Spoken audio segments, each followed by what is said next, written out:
Schools have been back in session for about a month. The COVID situation has been a struggle still, with districts having to contact trace after students or teachers test positive for the virus. For some schools, it's been a hassle. First News reporter Jacob Thompson has that story. When a school finds out a student catches COVID-19, there's a process to contact trace. Schools have to make sure that any student who could have been exposed needs to be quarantined, unless they were more than 3 feet away, have been vaccinated, and/or students were masked. Everybody else then is on the contact list as a quarantine that would go forward to the health department. Going through multiple avenues to see what students need to be quarantined. This isn't anything new, as schools had to do it last year, but right now Crestview is getting hit hard. Our administrative team and nursing staff hasn't had a weekend since August, since the weekend before school started, when this all started. We have not had a weekend off. They've had staff members perform double duty since then, some teachers having to give up their planning period to help fill in.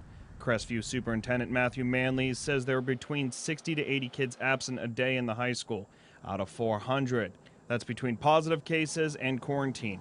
Last week, Crestview did a mask mandate. And to be honest, today is the best day of staffing and the least number of high school students. I've only seen the high school attendance list so far that we've had, and we're 3 days into a change. Under the rules for contact tracing, the school could be sending home healthy kids without the mask, which is why Manley pushed for masks. If I would get sick, I don't want them having to go to quarantine. I want to make sure that if I'm masked, I'm vaccinated, they don't go to quarantine. And I think that's the key point as we're doing that. We don't want to send home people who currently right now are healthy. Manley says his level of frustration is not having the kids there to teach. You know, if they told me nobody would have COVID if I stood on the roof of the school, I'd go stand on the roof of the school all weekend long.